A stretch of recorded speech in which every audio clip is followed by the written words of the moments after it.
Okay, so the first word today is rage on.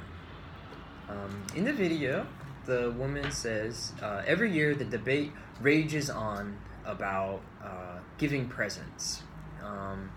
And to rage on just means to continue in a very strong and popular way. If a debate rages on, that means it keeps becoming popular and keeps continuing to be popular and strong. And so it's not resolved. You could also say something like a storm rages on, it's raining outside and it continues to be strong, so the storm is raging on in that way. So when she uses raging on in this, you can just think of it as continuing in a very strong way. And many people are talking about it. And there's no answer to it. It just keeps coming up. Next word is intimidate. To intimidate someone is kind of to overwhelm them and make them do what you want them to do by sheer strength and force of personality. Maybe you scare them a little bit. So an intimidating boss is one who really stands over you and makes you kind of cower down and feel a little scared, and you do everything they say and you don't argue with them, so they've intimidated you. So just to overwhelm someone is to intimidate them. An inside joke is just a joke that a group of friends have.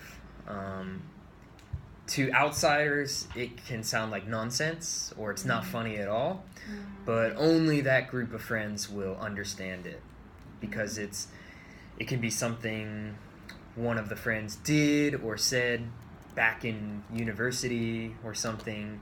So it's kind of annoying if you're the outsider and you hear the friends laughing like an inside joke. You think, oh, okay, yeah, like it seems kind of stupid, but it can be special for a group of friends to have inside jokes.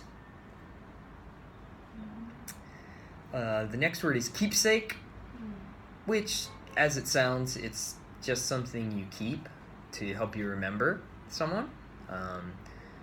Maybe like your mother's ring or necklace, or something your grandmother used to own, or your grandfather, and you keep it around to remember them. It's kind of precious and priceless to you.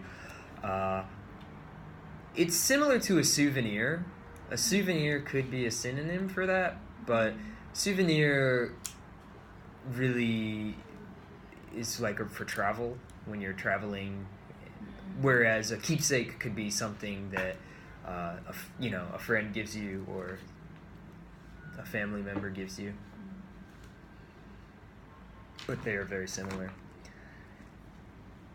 Hands down is just an idiom she uses to mean like very certain.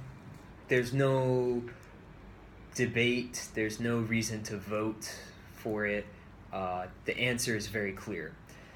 So she says, hands down, the best present I ever received was it was a game, a board game thing.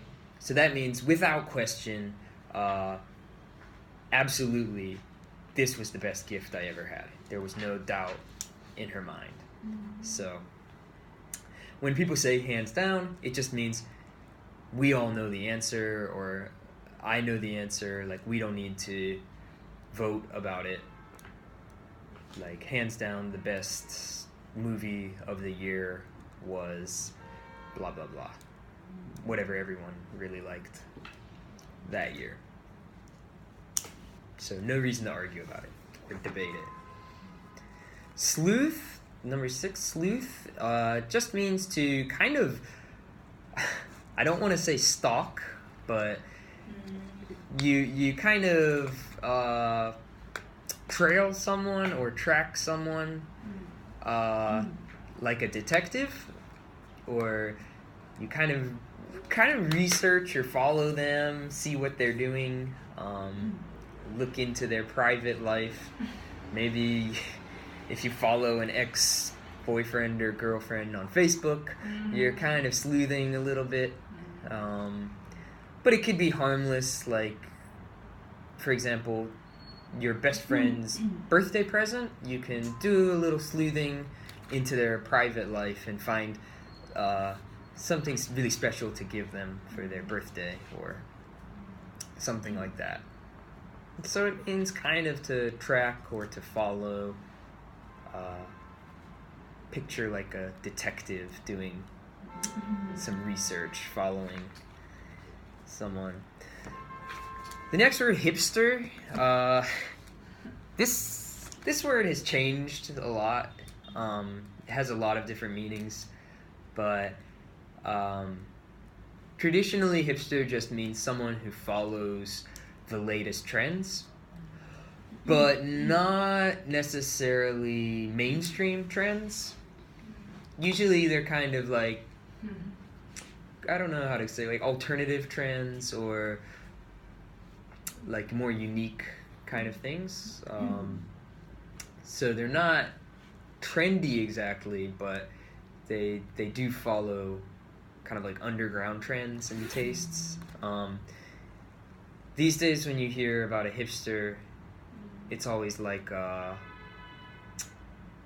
someone who's, I don't know, into like craft beer and craft coffee and organic food, and they have a big beard and you know, into like indie music or something. So that's kind of what people call a hipster now. But yeah, throughout history, hipsters just follow the trends basically. And the last one, track down, is to kind of follow something and find it, like a hunter tracking down like an animal. But you could track down like an old friend, someone you haven't talked to in decades.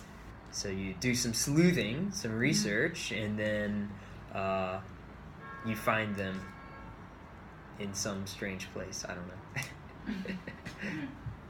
Living in another country. Okay, I tracked him down. I tracked down my old friend. And police track down criminals also. So kind of like hunting something down.